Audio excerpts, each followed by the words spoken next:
just like to also say thank you very much to Kevin Lewis, who's been great putting this on to behind the scenes. So thank you very much, Kevin. At quite short notice, it's been great. It's great to see some Royal Hong Kong royalty here this evening. Vice Commodore, former Commodore, Ingy and Dave, so thank you for supporting. It's great also to have Kay, CEO of Sailability and founder, Jean from HKSF, and many others who are very high profile and great supporters of our event. As you all know, Bart's Bash is a very important event to us at Hebe Haven Yacht Club. We have embraced it. Richard has been seeing our little yacht club's name on the ladder, which I'm sure he'll tell you about for fundraising and participation. But we love this event and we see the value, and so thank you so much for being here tonight. We really appreciate this. So guys, give Richard a big warm Hebe welcome.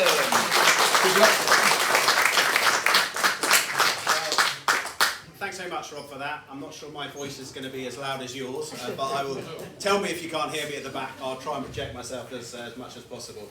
And thank you very much for that introduction. The theme of tonight is Together We Transform Lives Through Sailing. It's very much part of the Andrew Simpson Foundation. So we're going to spend some time tonight going through what we do as an organisation, why we're here, and how we support access and accessibility to the sailing community. But before we start, again, as you said, I have been watching Hebe Haven over the last, I've been working with the foundation for about 10 years now, actually nearly 11, and I've watched Hebe Haven's results, and it's been phenomenal from the other side of the world to watch such an ambassador for Bart's Bash. And I'll come back onto it, but also I'd like to thank the Hong Kong Sailing Federation for having me over here for this event. I'm sort of wearing two hats to start with. I'm going to represent the Andrew Simpson Foundation tonight, but as you can see from my top, I'm also representing World Sailing. I, for about 20 years now, have supported World Sailing on the development stage as a volunteer to try and speak to as many people as possible to try and drive participation across the world. So, and I think testament to our work with Hebe Haven and our partnerships, as we'll talk about over time, it was a real honour last year in 2023 to receive the World Sailing President's Award for our work over the last 10 years. And again, that's only testament to the people who work with us, like Hebe Haven. So, the ASF in numbers, just to start with. We will go into details, so just as a headline before we move on to the presentation. Just to give you a sense of size, we started from humble beginnings with some very passionate and emotional people back in 2013. The foundation was set up after a chap called Andrew Simpson. Andrew Simpson was tragically killed in a sailing accident in San Francisco Bay during the America's Cup. Andrew sailed with my brother, Iain Percy, double Olympic gold medalist, and very much missed, very tragic accident. But his family, my brother and Ben Ainsley, set the charity up to honour his memory. We'll come back onto him at the end, but hopefully what you'll see over the course of the next 45 minutes or so is some of the work that we're doing to honour him. A bit about myself, just so give you an idea. As I've just said, I've got quite a famous sailing brother. I'm the not so famous one, who's maybe not so good at sailing. We had this conversation earlier on. I realised at the end of youth level, I was never going to be quite good enough. Okay, look, I represented UK and everything else, but I think there is a different level, and I recognise that, well, let's be honest, when I went past my brother once, he threatened me, so I got back quite quickly, and there lies the difference between an Olympic gold medalist and someone who's just quite a good club sailor, I suppose. So, look, I didn't go down that path, but I went into coaching, and post-university I then came into the training world and have worked in the training world since about 2000. So have seen it all. In about 2004, I was invited to Saudi Arabia to start helping them, and that sort of started a new journey off with World Sailing, working with, I think it's over 100 countries now I've visited, and just such unique circumstances, but do you know what? Actually common themes that sort of come together, which I'm sure, hopefully, you'll see as we go through, will resonate with some of the challenges we have, because we all have them, and it's very easy to look at oneself internally and say, oh, we're doing this so badly. But trust me, guys, it's hard out there. We all have our challenges, and I'm sure, and I'm seeing you guys are doing an amazing job. So keep that one up. So Simply our mission, as it says there, is to transform lives, and our absolute passion is sailing for all.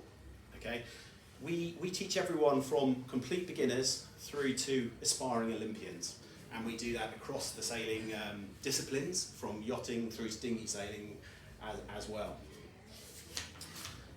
I'm hoping, I know, you're all sailing. You all understand the power of sailing and how it can transform your lives. We're all here for a reason. We're all being touched by sailing. But we also know there are many barriers to getting into the sport. Some of them real barriers, financial, or some of them from sort of disability perspective, but some of them are perceived. We know our sport sometimes is perceived as an expensive sport. So the real challenge for me and my trustees is, how do we change that? How do we make sailing open to all? Not always easy, but what that looks like in 2024 for the foundation is we supported 50,000 people to get out on the water. And so for us, we've got a big journey from, I started sitting in a porter cabin to now 50,000 people. I'm a bit like, wow, this is that's quite a big journey. But I think realistically, just to show you, I was going to start with a video so you can get a bit of a flavour of what we do. So this works. I think everyone needs to feel they're good at something, and they've really nurtured that for them. Stay in front of us. See if you can get that sail a little bit tighter. At the Andrew Simpson Foundation, we believe sailing and water sports should be accessible to everyone, regardless of background or ability. We're committed to removing any real or perceived barriers so that all young people can participate in sailing and water sports. Every single penny raised helps more young people experience the joy of being out on the water. We've made this possible by opening 6 not-for-profit water sports centres And building over 100 partnerships to expand and diversify opportunities for all participants.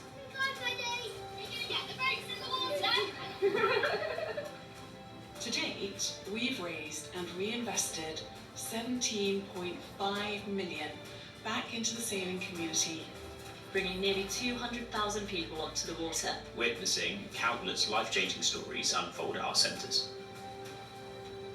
3 years ago, Alfie was a different person. His behaviour was bad. Other people see my actual other side of him. Coming here for him has been one of the biggest changes that I've seen in a student. His whole attitude to school has changed, and he's even thinking of a career in the Navy now. Our ethos is simple, accessible. Water sports has a unique way of encouraging people to step out of their comfort zones. And participants gain essential life skills like problem solving, teamwork and communication. They also enjoy improved health and well-being through outdoor activity, build a sense of adventure and make lasting friendships. It's good for exercising yourself and overcoming your fears. Sailing's helped my confidence massively. I've managed to make new friends. These children who had the confidence to go out in a boat sailing suddenly thought, well, if I can do that, then I can actually have a go at something else that you're asking me to do. I love it. I just love it. Our programmes are outcome focused, aiming to reduce antisocial behaviour, boost self-esteem and build confidence. It's really helped their behaviour and their engagement in school. Sailing has really changed Leo's life. When I'm sailing, I feel joy, I feel happy, because it's just like freedom. Watching Stanley on the water makes me feel really proud. And actually sometimes it brings a tear to my eye because I just can't believe that he's able to do all of that. It's just an amazing achievement. But it doesn't stop there. The sky's the limit. We help develop professional qualifications that pave pathways to careers on the water. From the Athena Foiling Pathway, the Royal Navy Sailing Association, Greenwich Hospital and Boatfolk, to name but a few. We have a huge network of incredible partners that can really open doors and change lives. We join forces with charities such as Horizons Children's Sailing Charity and Portsmouth Sail Training Trust.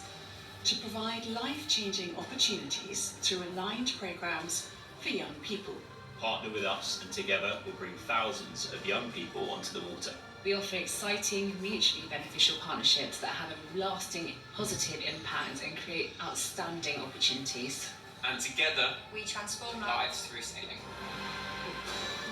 All my background in sailing is from the Andrew Simpson Sailing Club. I started by doing a little 1 hour session, tasting session, so that I just started learning more and more and more by going to different various clubs.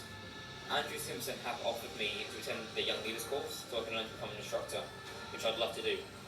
Being able to teach is something I think would be great. 2 to 3 years ago, I didn't do sports much at all. Even if you're not a sports person, still try sailing, because it could surprise you.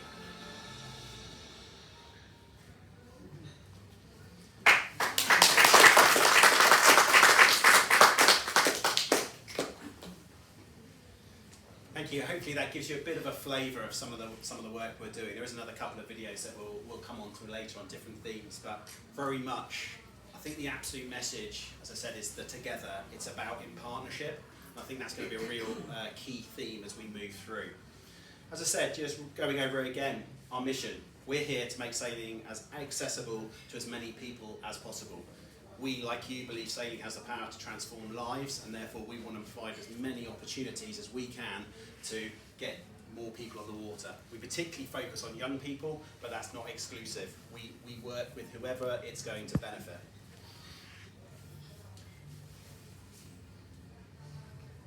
Breaking down barriers. It would seem to me that, and this is true wherever you go, there are many barriers to getting on the water.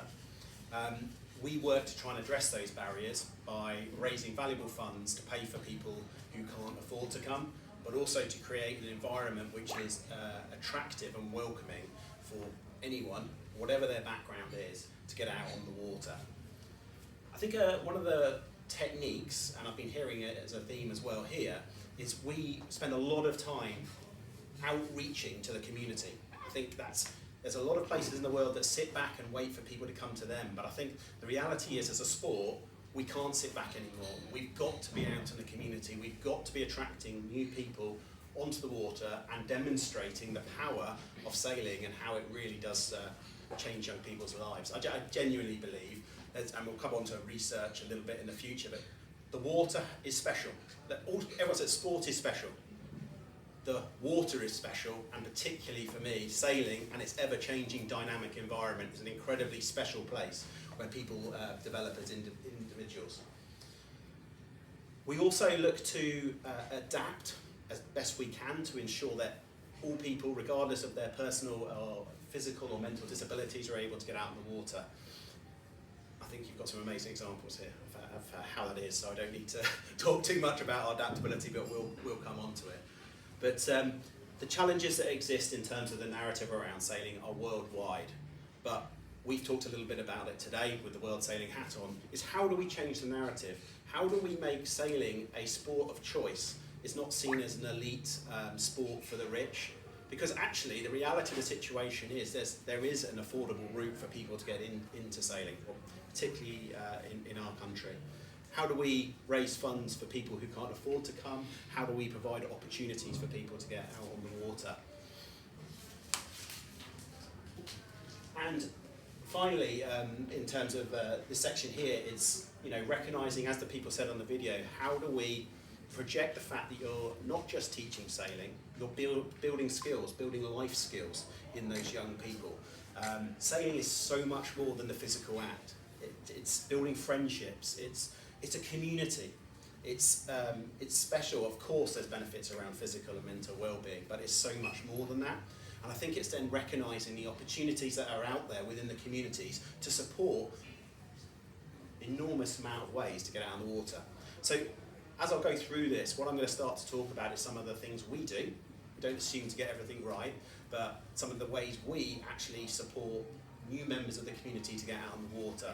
Some of the ways we approach it, some of the partnerships that you might have heard about in that video, we've gone and found them, and how we are developing those opportunities for young people. As you heard there, we have 6 water sports centres. We did have one in Italy, but unfortunately Brexit got in the way of that one, and it became... don't mention Brexit.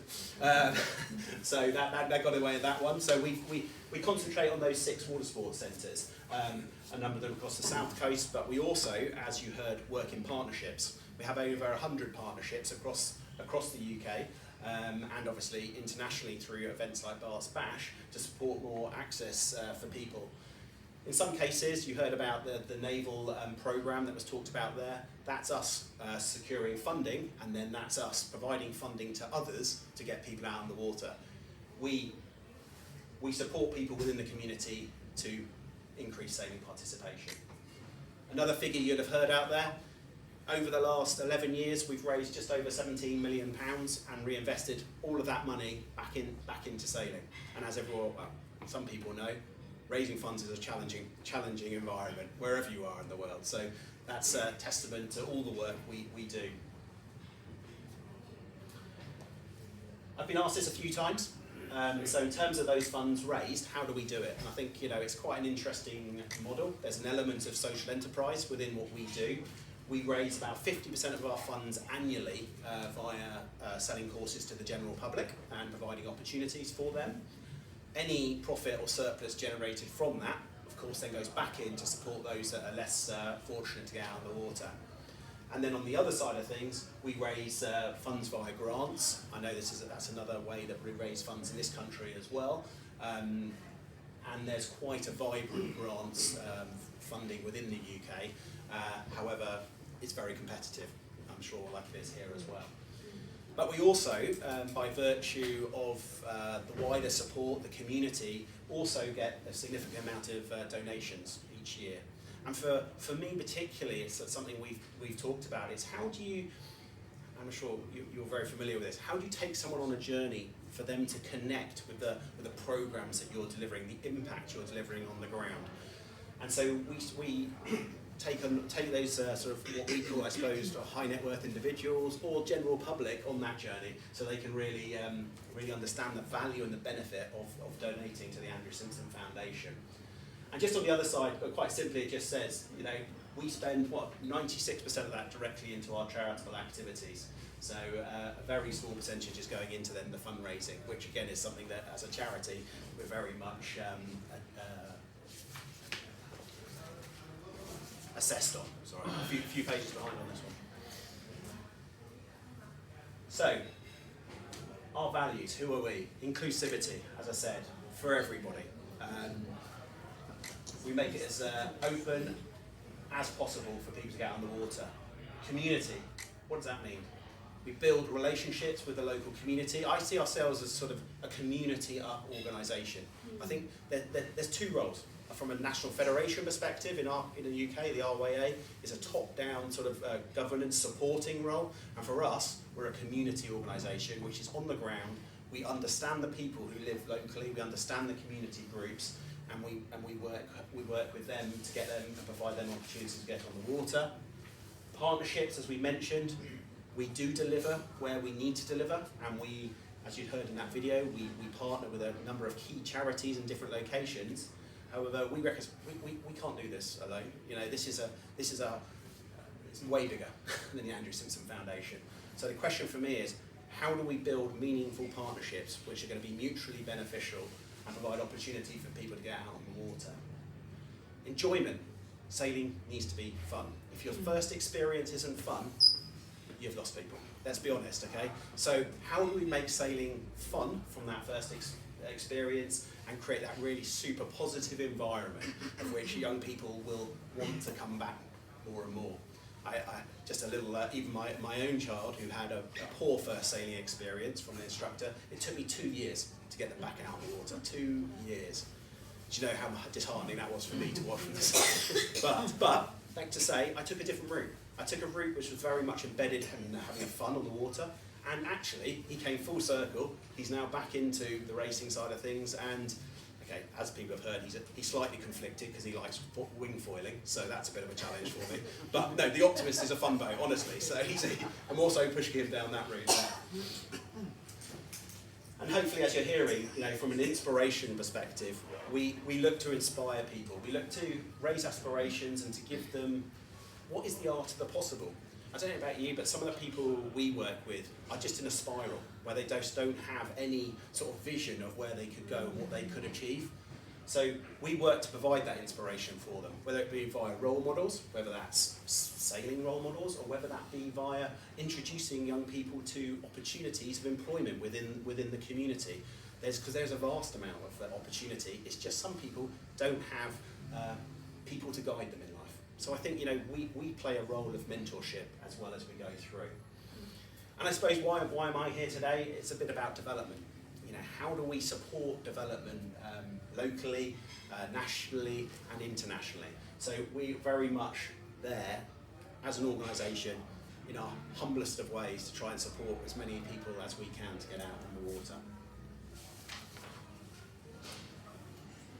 Okay, next slide is a bit like the why, and just why is it important? And I think that's quite an important message, because once you get onto the why, you then can start talking about how you measure the why and the impact you have. So let me just read a couple of quotes there, it's quite small. So adults and children from the most deprived socio-economic groups are less likely to be active. Why is that an issue? People who are less active have more long-term health challenges as they go through. A person's attitude to sport is often shaped by their experience or lack of experience as a child. We all know that, but for someone's 14, that is a key age to inspire them on that positive journey. You lose people with the wrong tuition at that early age, and particularly, dare I say it, young females drop out. I know this, I'm madly trying to keep my daughter very engaged with sport as we go through, but it can be quite a challenge. Both disabled adults and people with long-term health conditions are less likely to be active. Okay, so why do we need to concentrate on people who have got long-term health conditions? They're going to be less active. Less active equals less healthy. Less healthy means they're going to have more challenges of life as they go through. Also, people in society who experience prejudice and discrimination are also less likely to be active. So again, it's about how do you create an environment of inclusivity, not exclusivity, opposite, to ensure that they can stay physically active as well. And I guess in the UK, and I'm sure you have your examples here, nearly 4 out of 5 are not doing the recommended daily amount of activity. That's an issue, and I just saw it as I drove past one of your schools. I saw there's health initiatives up on the side as you go through schools there. So clearly we have the same challenges.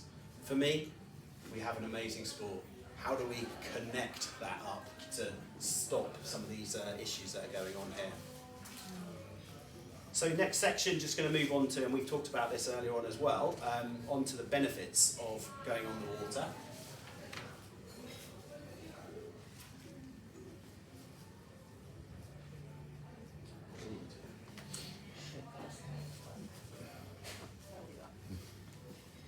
Manually. So, I think there's some obvious ones. I'm going to give you some more details about them. Physical and mental well-being. Going on the water is clearly positive from a physical perspective. Raises your heart rate, gives you sort of strength exercise and so on. But I think there's well researched around that. I think some of the other side of things though is that mental well-being space. I don't know about you, but I certainly know I really fell in love with dinghy cruising when I had 2 young children. So it was the very fact that I could escape on the water that meant for me it's a hugely powerful thing to get out there. So the question is, how do we then support those within the community who are less physically able, or those who have some mental challenges? We mentioned before the benefit of personal growth as well on the water. So sailing is so much more than the physical act of sailing. It's about the key skills development, the communication, the building of resilience that young people get when they come out. Also, from a point of view, I've mentioned job opportunities. There's a massive economic opportunity for young people on the water. It's just connecting dots for some people. One of our centres is based in Portsmouth, a maritime city down the south coast of the UK.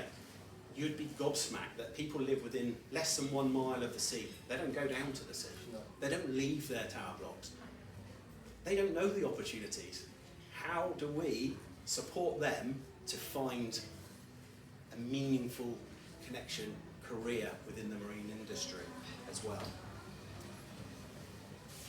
And I think, we can go on about benefits for a long time, but look, in a sense of achievement, obviously it's clear. If you have successful people, you have a sense of national pride. I've been hearing so many stories about successful people and how they support the development of sailing within the community as well. So I think, look, the benefits are clear. The why is, unfortunately, very clear as well. I guess the question is now, how do we then put in place programs to ensure everybody can get out on the water? So a few people have been interested in this point, and I can share with you much more details, but incidentally, we know the benefits. We see them, we feel them, we touch them. But what was a surprise to me when I started the foundation, because I came from a commercial background, was the evidence wasn't there. And what's very clear when you're applying for grants and you're out there trying to evidence the benefit of your programs is, they say, well, where's your evidence? So what we do as a foundation as well is we actually have a number of university partnerships.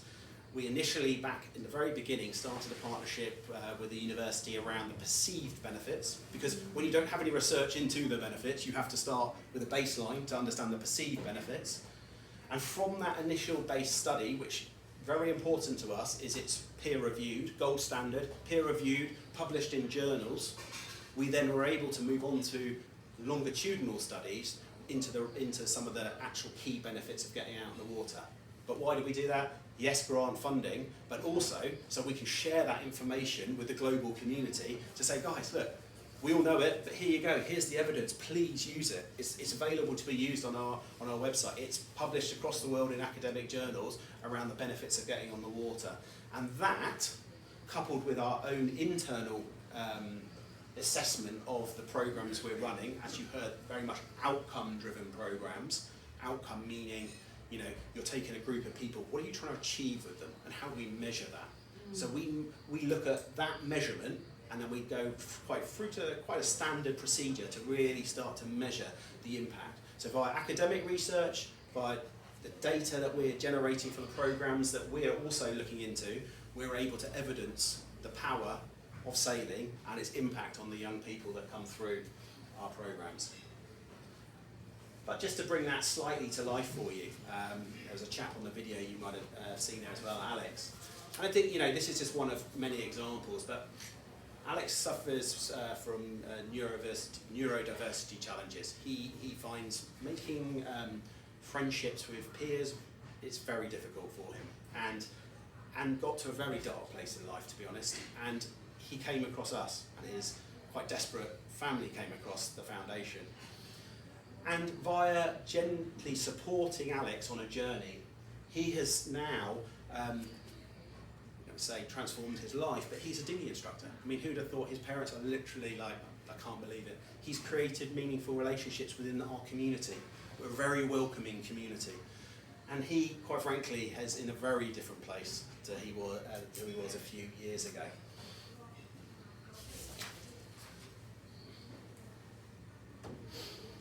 And so, from Alex's point of view, and for the rest of them, as an example of some of the data we're collecting, and I think it's quite important there that 85% of the people who went through our programs, and just imagine those sort of numbers I talked about originally, 50,000 this year, felt that their mental well-being was increased. Okay, and managing emotions as well. It's amazing how sailing can manage emotions. I think well, two ways though. I think when you're laughing, you can have the reverse effect of the Wim Mark as well, can't it? But anyway, you heard, I think in the first video they talked about antisocial behaviour. We work with a lot of challenging children around antisocial behaviour, but it's amazing how much of a leveller it is sailing. How suddenly we're on a level playing field and a little bit out of your comfort zone. It's amazing how they are managing to control their emotions a bit more.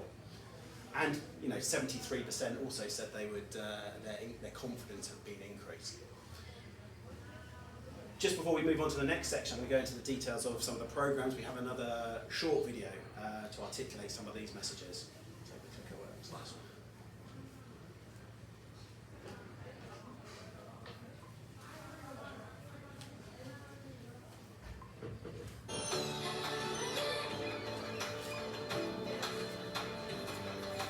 live here by the seaside, and we have many children in our school who haven't been able to access swimming and outdoor activities. This was prevalent during COVID and the pandemic. We had children who needed something a little bit different. It was a huge success from day one. You could start to see a real difference with their confidence by learning these new skills that they were picking up. And it took them out of their comfort zone and provided them with a challenge on a weekly basis, where in the beginning they were really afraid to take risks. And that moved on to creating new friendships. Some of the parents were quite nervous in the beginning, particularly as their children weren't water confident, and in fact some of the children couldn't swim. She used to be terrified of water, and now she can actually go in water now and not feel threatened. The legs are still cold and they're in there. It's like I say, I'm a single parent as well, so to be there and see my daughter grow, and even more so thanks to the sailing, it helped her in so many ways. I can't be more appreciative. I love it. I just love it. When coming here with the teachers are over, I'm going to probably ask my dad if he can pay me to come here a couple of days. Do you do extra levels from this as well? Because, after this, there's something that I could look forward to Bonnie growing even more so. Yeah. Parents had to trust us a lot that, if we're sending their children out in a boat, that they'll be safe. And I think that has built quite a good relationship between school and families, that we're working together for the best for these children in whatever we can do. Because her first session, she came home and she was so excited to tell me all about it, so I could tell this is going to be really good for her. Good to sort of push them beyond their boundaries a little bit, isn't it? So I think absolutely go for it. It's been brilliant. My family was pretty proud and really excited for me when I first went. I'm normally really scared to do stuff, and then when I came here, I'm pretty brave. It's fun, scary, and amazing. But these children who had the confidence to go out in a boat sailing suddenly thought, well, if I can do that, then I can actually have a go at something else that you're asking me to do. It's important for these children to know that there's things outside in the wider world that perhaps they haven't experienced before. They just applied that confidence to other areas, and you could see academically that they were giving things their best, they were approaching things slightly differently, just with a bit more self-assurance really, that they could have a go.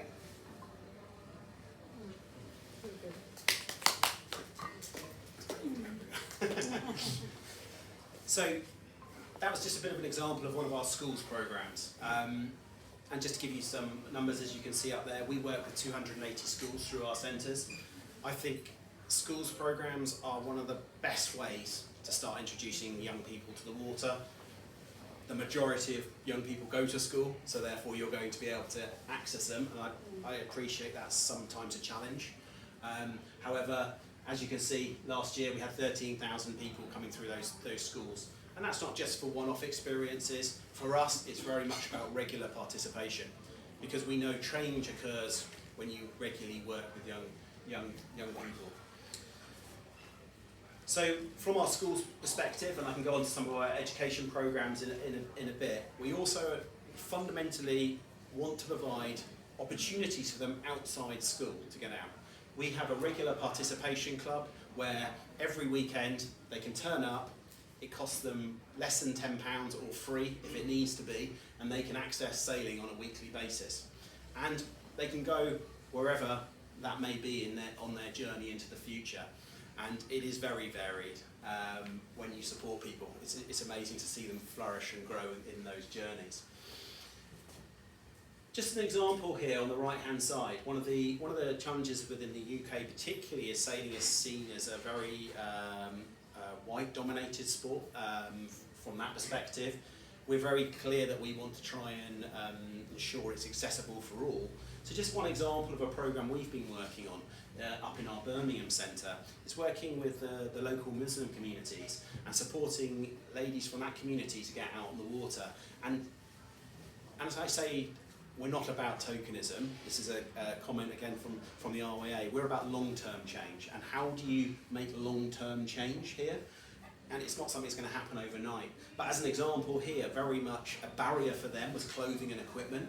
So how do we work with suppliers to provide clothing which is appropriate for them to wear on a weekly basis? But super proud to say now that we actually, in that group there, have got our first group that have come through who are now trained as instructors, who are now inspiring the next generation down on the ground there. And for me, that's how you create change. You've got to create the role models who can inspire change as we go through.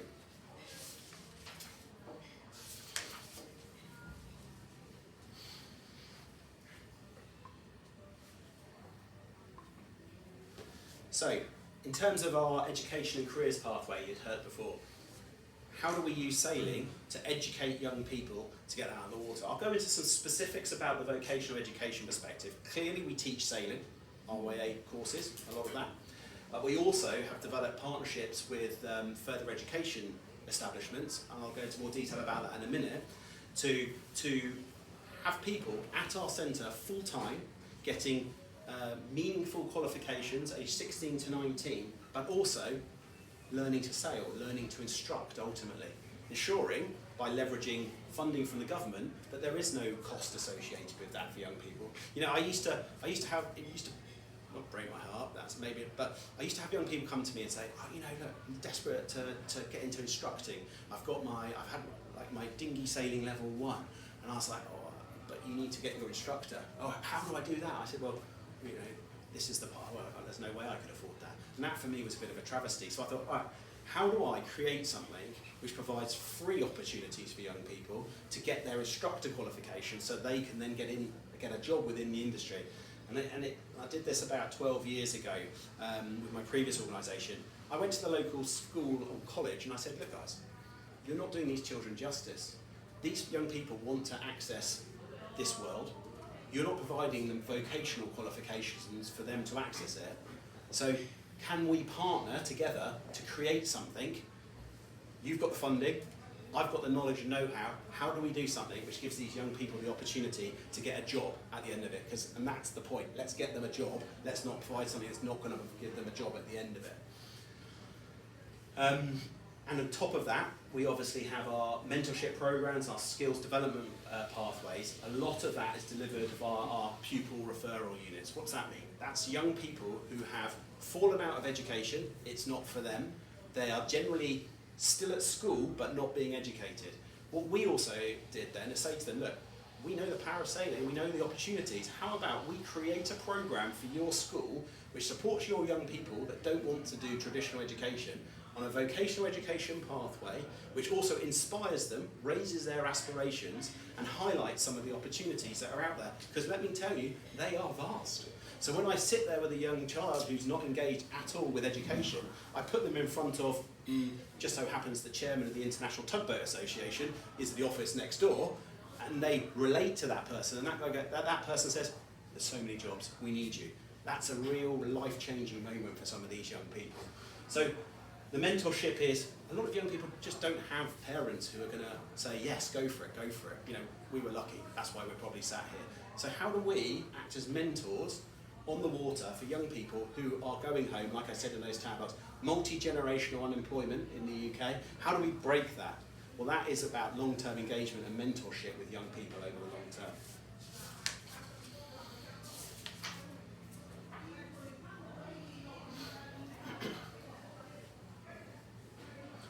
We also do a lot of instructor training. As lots of people here would have become, we do lots of RWA. We're actually one of the largest RWA instructor training organisations. When Liz McMaster told us we did a third of the UK's instructor training, I was like, okay, that's going. So I think it's about 840 odd instructors go through our courses on an annual basis. But we also recognise that volunteers are the absolute lifeblood of clubs, right? How do we said, support volunteers to go on a journey to become instructors so they could also be the best promoters of the sport within our clubs? We set about partnering with the RYA to deliver a vocational instructor training program across the UK where you have inspired, passionate people on the ground. How do we make sure there's no financial barrier for them to be the role models and the promoters of sailing in the future. So we work hard on that one. We also, through our careers and pathway programs, another thing for me which I always thought was an absolute tragedy was a young person would come to me and say, I'd really love to do my Yachtmaster instructor training program. I look at the local establishment, how much is that? £15,000. Not going to be possible. I thought, you know what, this is crazy. How do I create a solution here? Because this is not right. So what we ended up doing was actually opening a yachting school, and by the social enterprise model, I'm able to generate enough funds to pay for kids who can't afford to come, so I can offer scholarships and bursaries for young people to do their Yachtmaster training program, so they equally can access a marine career in the long run. And the next slide, again, is just focusing on our diploma training programs. This is just a slightly more detail on it here. So, went to the local education establishment. They wanted to develop a marine education hub within the area of Portsmouth. We went, great, we can host you, we can provide you a campus. You guys have amazing facilities, it's on the waters. How do we develop a product which is going to support young people, engage them in a very different sense to a traditional education? Well, for me, the absolute difference to that was to immerse young people into this environment where they're then inspired on a daily basis and don't have to sit there and look at a screen, not engaged at all. So as you can see, that's been going from strength to strength. I don't think the seasonal part here is much of a trouble. You have amazing waters and everything else. In the UK, seasonality of sailing is very challenging. Cold weather over the winter kiboshes it. One of the issues with that is your instructors disappear for the winter, and then getting the consistency of instructors over the course of the winter is also challenging. Well, this programme is the academic year. It's September through to May. Well, that's our winter. Oh my gosh, I've just created opportunities for my instructors to get full-time careers. And that, for me, is a bit of a key here, and you'll hear it in our performance programmes as well. UK's challenged in performance, by the way. It hasn't got the coaches coming through the programmes like it used to. And for me, it's like, well, why not? Well, because there's no career. There's no career in performance coaching for the majority. How do I create that opportunity? I create a performance programme which gives year-round opportunities. So I think, I think the mentality's got to be, it's not a problem we can't do anything. It's like, let's find solutions here, guys. Let's have a solution-based culture of which, here's an issue. I think we've got an amazing opportunity. Let's work something out. So, development and community outreach programs. I've mentioned the Club Academy. The Club Academy, again, from our performance program perspective is, we have young people who want to perform. They have no history of sail racing. How do we mentor them, provide them with equipment, support them going to events, and to achieve in the long run? So we partner with clubs, other third-party clubs. We also partner with class associations. Class associations in the UK, I'm sure globally, are challenged in terms of coaching, in terms of how do they grow participation. So we're like, we'll do it for you. We can call it your, whatever class association, ILCA, whatever you want, we will deliver it. So UK ILCA Class Association, their programs are delivered by us behind the scenes, but together it's mutually beneficial.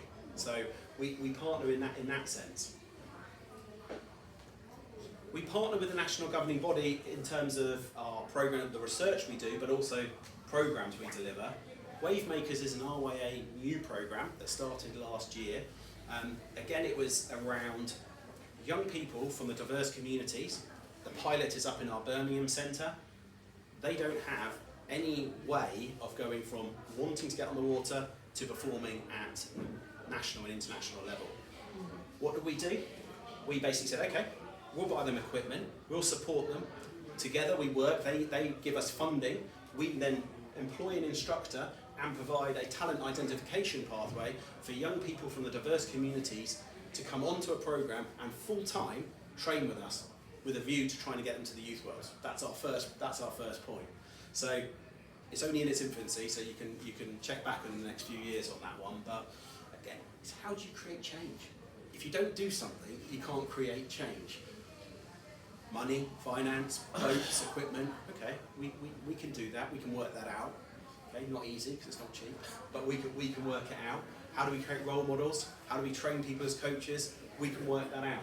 So the RYA and ourselves have partnered on this Wave Makers programme, and I'm sure you're all very aware of the funding the RYA gets for its performance programme. But going forwards, our funding bodies have said to them, unless you make your sport more diverse, you're losing your funding, or losing a certain element of your funding. So that's how, in partnership together, we are changing the sport in the UK so it's much more inclusive for everyone in the community. But it works both ways. And again, another RYA programme, I don't know about whether you have it here, but we have a real issue with crews. No one wants to be a crew on a 49er FX or a 29er.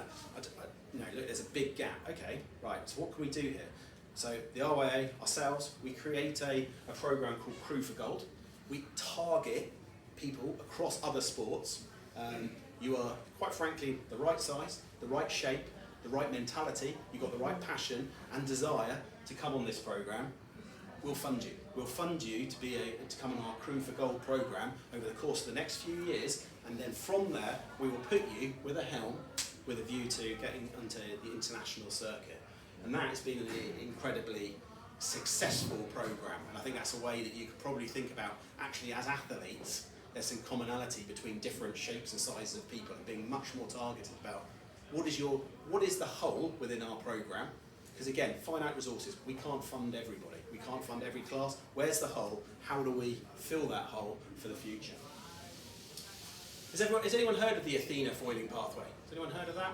So the Athena foiling pathway is Sir Ben Ainsley's America's Cup foiling pathway. So basically, foiling's just clearly taken off since 2013, but now it's way further down the line. So for me, again, we were like, well, how do we create a whole generation of sailors that can suddenly Youth America's Cup, Women's America's Cup? Well, Ben Ainsley's Ineos racing team, they created the Athena foiling pathway. They don't have the skills to do that. Let's partner together. We now deliver a foiling camps and regular participation through our centres, all aimed at coming up to the pinnacle of the sport. And on the Junior and Women's America's Cups teams, the majority of those sailors, bar then the Olympians they had pulled in, had come through that programme. So again, an example of, there's a whole new world out there, it's very unaffordable, but people are inspired to go and get into it. Okay, let's think creatively. How do we create solutions so that people have that opportunity to get out on the water?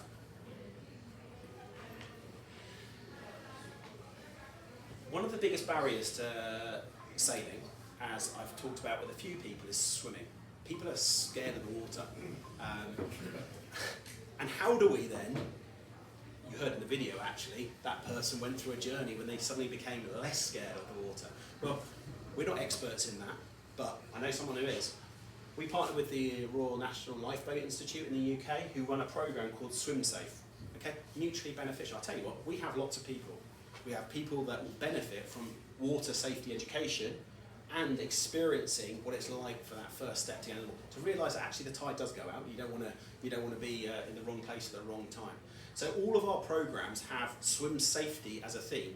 And one of the advantages of that is, as well, and I don't know if it's the same here, but every young person in the UK has to learn to swim. Okay, it's part of the curriculum at school.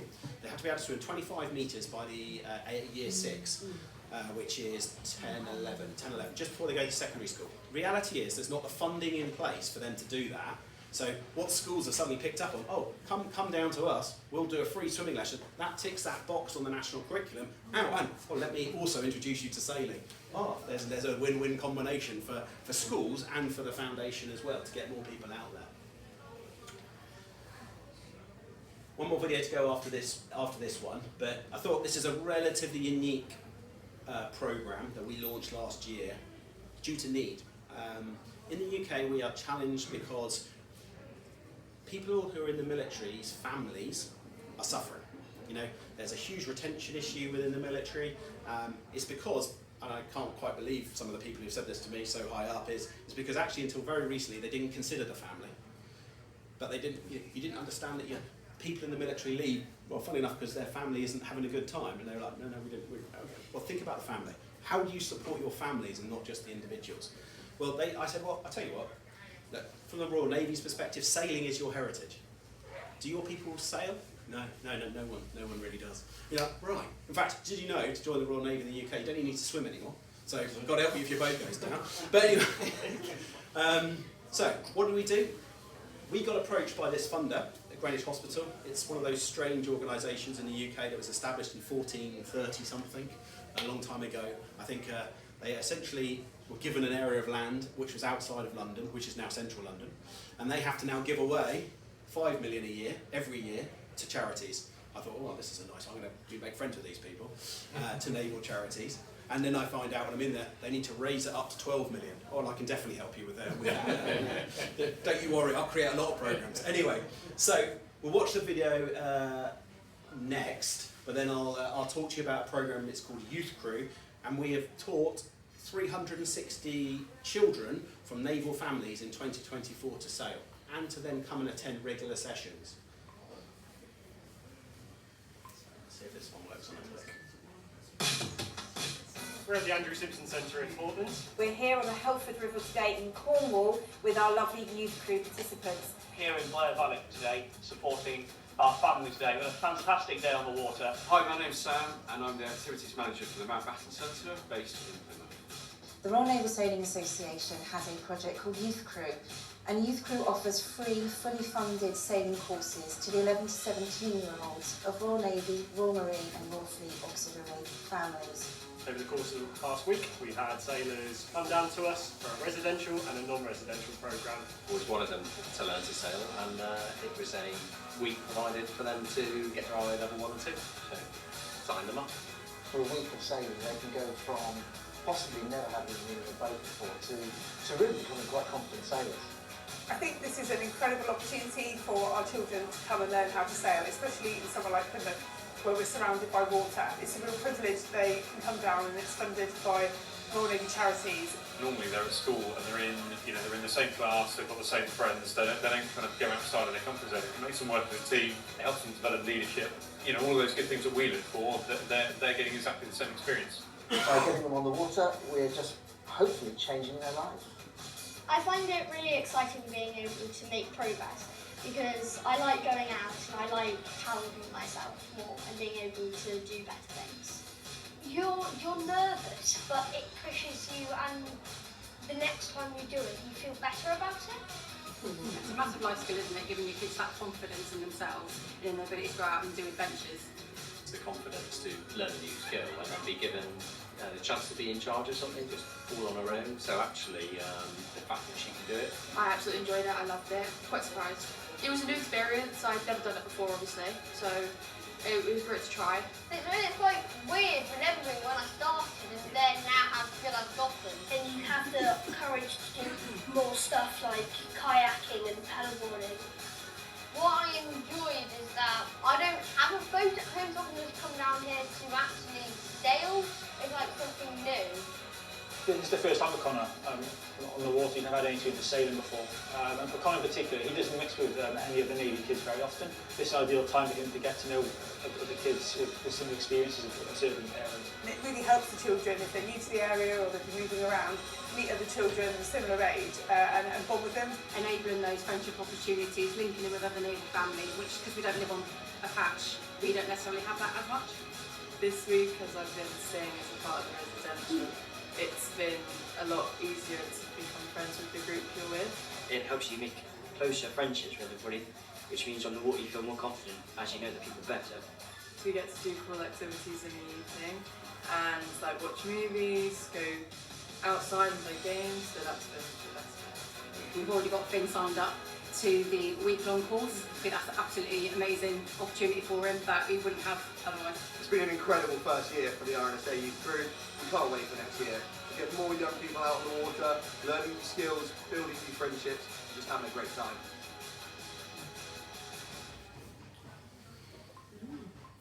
So hopefully that gives you a bit of a flavour of Youth Crew as a programme and how we try to think outside the box. So you heard there the funding. Greenwich Hospital went to the Royal Navy Sailing Association. That represented sailing families but didn't deliver. It came to us to then deliver on their behalf.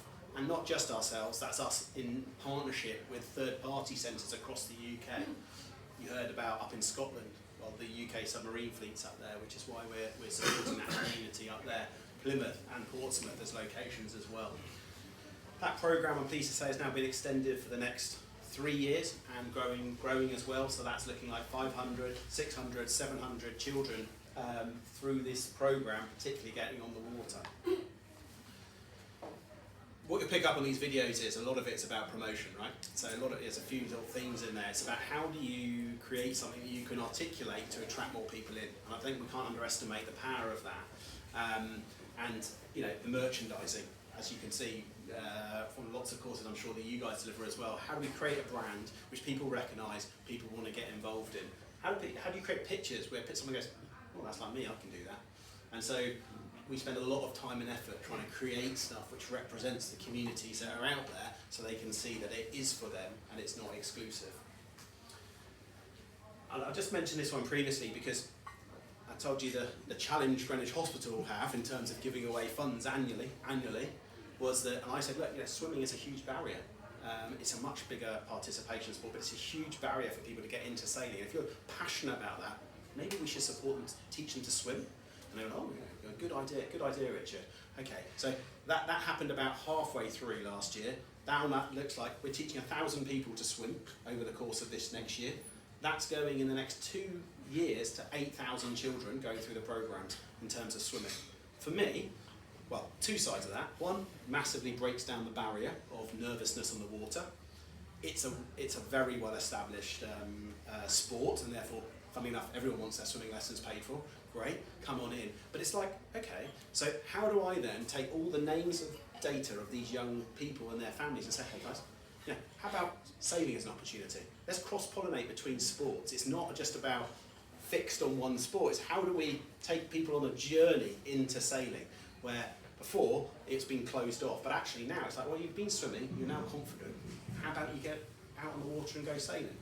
But again, a hugely phenomenal first year in our swimming programme, but again, an example of partnership where we don't deliver swim training, by the way. We partner with leisure centres or swimming pools and everything else to do it. But it's another example of how do you think creatively to drive participation. It's the live debate in the UK. How do we stop decreasing participation? You've got to think outside the box. You've got to think cross-sport.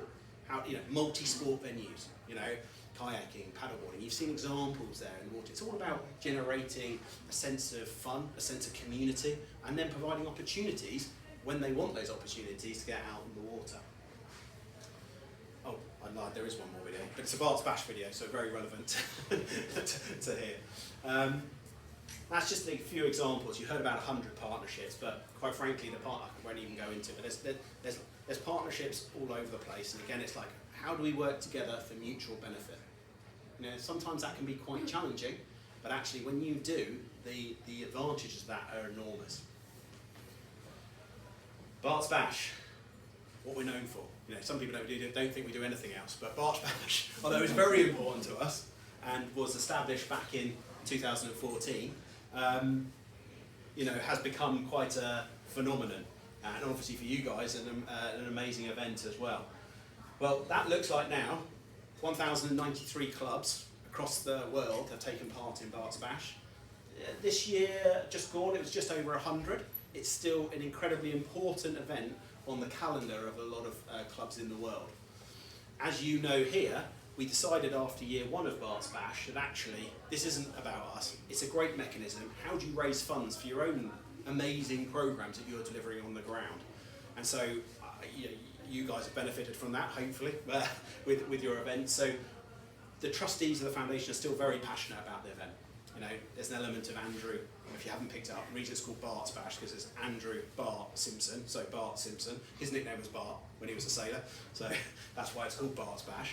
But we will continue. We will continue until no one else wants to continue anymore, because you know it is an amazing event. And just to sum it up shortly, and trust me, we're getting close to the end now, so stay with me here. One last video on Bart's Bash, and I don't think this will be one you've seen.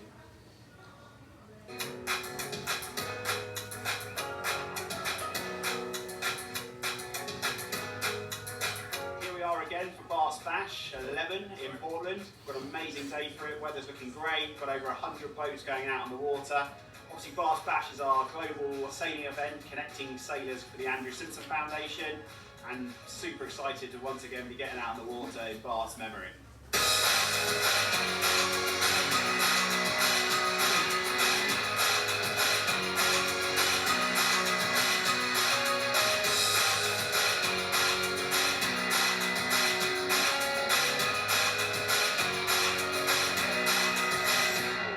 Everyone's on the same start line. In any number of crafts, everyone's welcome. You can be an Olympic champion or literally on your first steps in a boat, and I think that has got a unique blend that we should support. It's nice to say that you were there and took part in something that mattered to a lot of people. It was really good. We were in a fever.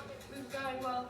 It was fun to see all the varieties of different boats and see everyone going around having fun. Yeah, fast boats, slow boats, it was good. It was great fun out there, it was brilliant conditions, plenty of other boats to fight against. I think it's good to just have a good variety of people, so everybody's got somebody to be aiming to beat. I mean, the whole way around the course, we were just fighting this laser peak move the whole time, just overtaking each other. They just picked us right at the end.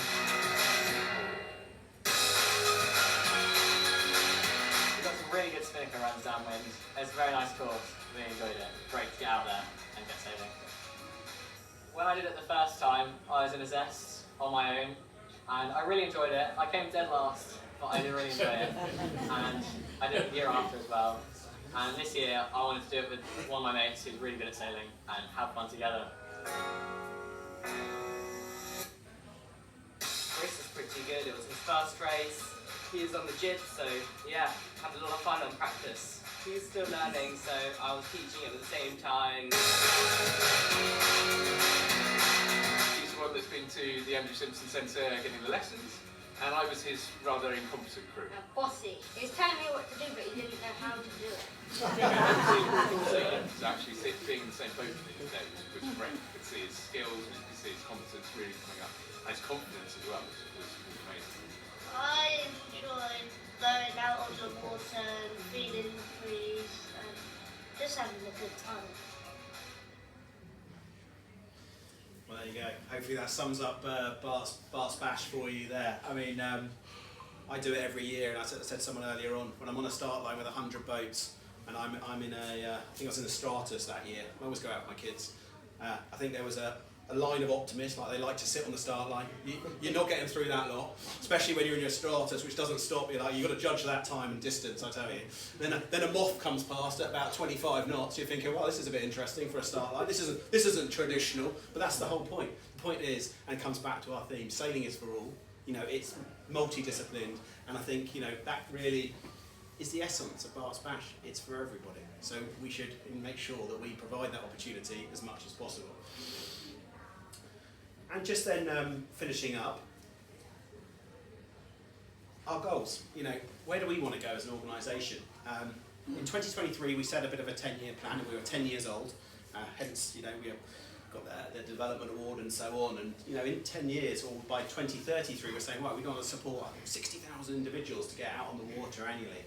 Well, you know, actually, the last year just gone, it was just shy of 50,000, so we're well on the way to achieving that. So we might have to sort of evaluate and change the way we do things. And how do we do that? We're going to increase participation by developing new partnerships, developing new initiatives, developing new centres, as and when they become available, or where there's need. And I think, you know, ultimately, together, we will look to continue, as long as the trustees would like to in Andrew's name. And let me just move on to the next one. So for those who don't know who Andrew was there, in Andrew's name, honour his legacy. Because if anyone ever knew Andrew, he was the larger-than-life guy in the boat park. He was the one who was, as my brother would always muse before an Olympic event, you know, building up to winning gold in Beijing.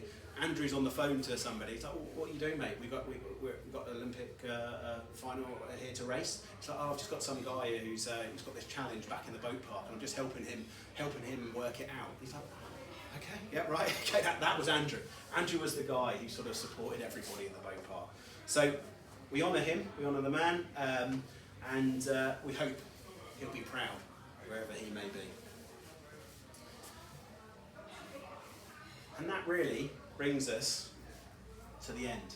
If you want to, here, you can download our impact statement so you can see how we annually review our figures and present it. Just take the QR code and you'll be able to get a copy of that. And that will just give you some more details about some of the programs that we are delivering on the ground. But as I say, we don't assume to get everything right. We try our hardest, we keep our hand on our heart, and we try and do what we think Andrew would have liked. So thank you all very much.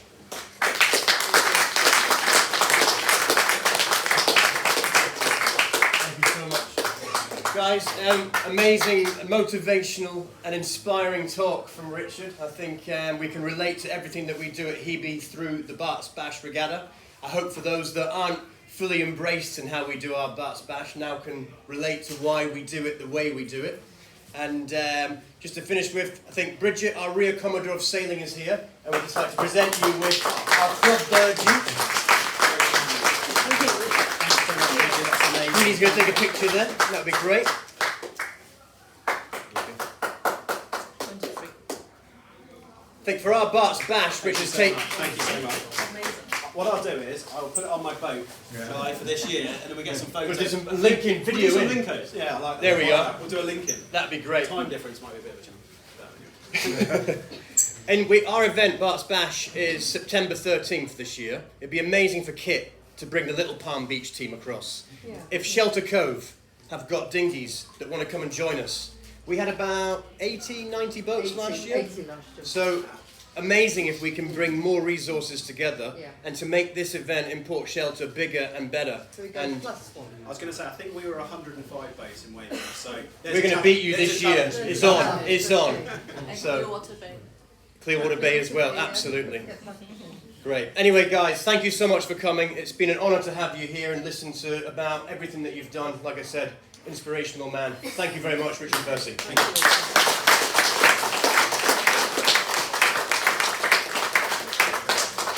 If anyone's got any questions, very happy to answer them. Appreciate it's been quite a long time. You might want to open the door and let it there. And oh yes. I've just made a comment about it. It was a few years ago, and I think it was the Festival of Sport. The last one we had here, and the weather was really bad. And we had an ethnic minority group of ladies who went out sailing that day and got absolutely soaked. And I was worried sick, and they came back and they were so happy because they'd never been allowed to get wet before. Oh, there you go. But I would really like to have one of your burkinis to show our ethnic. And then I we can could send, get I them can send made you one, here. no problems at all. Be lovely, No problems. Richard. So we work with Decathlon. Do you know the French brand? Decathlon, yes. Yeah, we work with them quite closely, actually. So they'll be potentially able to store them here as well if that was. Yeah, no, that's excellent. It'll be really good. Yeah, no problems. Because they've just done some more extra funding to try and help us with more programs next So year. Decathlon have? No, ethnic minority groups. By the way, Decathlon do have a global fund as well that you might want to excellent. come into. Good. Good. All right. Should we do a quick group photo with Richard? Yes. We love our group photos here. Who's taking a picture? I will. All right. Let's get everyone up here. Sorry.